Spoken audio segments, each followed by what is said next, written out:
Draumafjárfestingin 2035. Sasja Beslik, forstjóri sjálfbæra fjárfestinga hjá Safra Sarasin bankanum í Sviss. Sasja Beslik margvelaunaður fjárfestir á sviði sjálfbærni, áður fyrir hjá Nordea. Hann einnig höfundur vikufrétta ESG on a Sunday og starfar nú hjá Safra Sarasin bankanum í Sviss. Hello Iceland and hello Reykjavik. I'm sorry that I'm not able to be there in person, but I'm very happy and honored to be invited as one of the keynote speakers for your event. I hope that this video will share with you some of the views that I have regarding the future investments or dream investments 2035. Before I start with that, I can share some of the details about who I am and what I do. My name is Sasja Beslik. I'm heading Sustainable Finance Development for one of the biggest private banks in Switzerland called Safra Sarasin. Safra Sarasin Asset Management is a sustainable asset management, and we have been investing and managing capital for private banking and institutional clients for over 30 years. The sole focus of these investments is to not only provide good returns, but also invest in a way that we bring prosperous, sustainable development going forward. One of the things that I would like to share with you today is related to future investments. But before doing that, I think it's important to remind ourselves where we are. I think the Corona and COVID-19 has reminded us about how connected and global we are, but also how vulnerable and sensitive we are to these big pandemic shifts that are taking place all around us, not only in one country, but also in many countries around the world. It also tells us a story about what climate change and the consequences of climate change can mean. If we look in some of the trends going forward, including climate change, we can clearly see that the financial industry and investments play a big role in our aim and hope and shift capital towards being more sustainable. I believe the financial industry has a role to play, not a small role, rather a big role. It is about choices we make.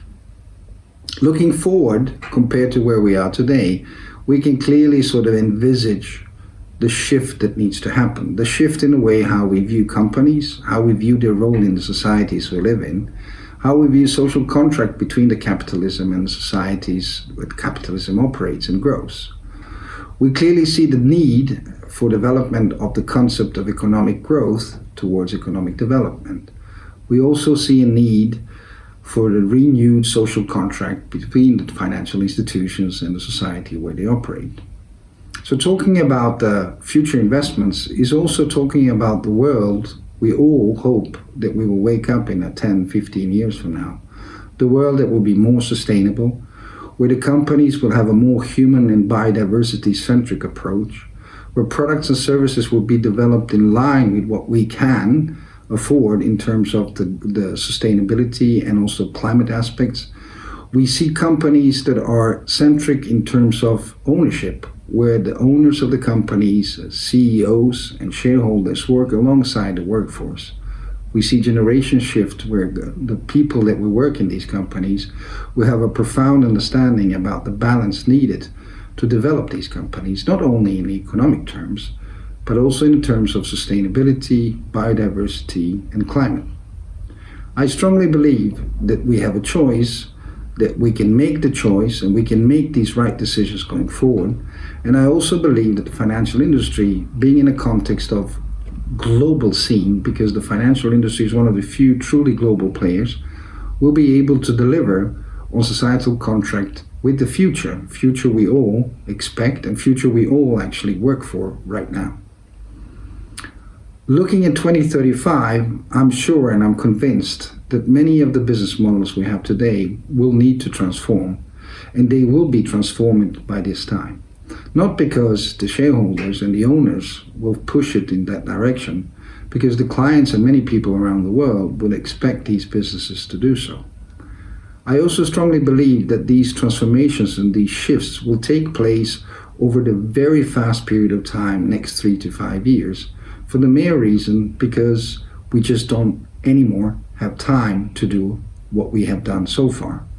And what we have done so far is to prioritize economic growth in terms of simple numbers and simple growth compared to the biodiversity issues, climate issues, and issues that are sort of irrelevant from the context of balance of how companies can grow and how we as investors can gain returns over the period of time. Today, the fraction of the capital still is invested in a sustainable way. However, what we can clearly see on the market is that this is changing. I think that the amount of money that has been invested in a sustainable way has quadrupled over the last couple of years. It indicates the strong focus on sustainability issues, but it also indicates something else, that investors are finally understanding that without sustainability and without inclusion of climate issues in the way how we make investment decisions, we will not have a planet to live on. And on that planet, there are no returns to be gained. So from that perspective, I believe that we as investor community are not only understanding the risks, but we're also understanding the opportunities.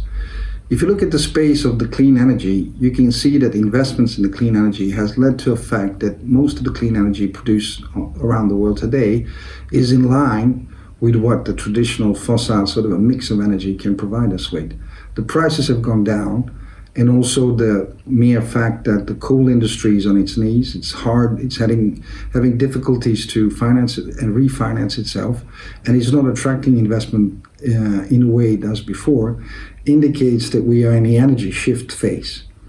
We also are in a phase where we can clearly see that in our transportation systems, things are changing. Electric vehicles are gaining more and more investments. Companies in this space are gaining more and more traction on the capital they need to grow. And we can see also the same thing in the agriculture industry, in the retail sector, in the buildings, real estate sector around the world. The shift is taking place, but we are not where we should be. Where we should be is that the entire pension capital of this world, capital flows of sovereign investment funds, our pension funds, our savings, our investments, are invested in a way that they contribute to sustainable progress and prosperity of the nations around the world with human-centric, biodiversity-centric focus, not focus on economic growth only. This will happen. The question we have in front of us is how quickly it will happen, and do we as citizens around the world, as voters, as consumers, as shareholders, stock pickers, investors, company leaders, company workers, do we choose to do what is necessary? What is necessary is that we put the pressure on ourselves, that we faced one of the biggest challenges humanity has faced, and that is to transform the economic models we have today into economic models of the future. And I'm reinstating that fact that we need to find ways how to reshape and reinvent the economic models that we have today.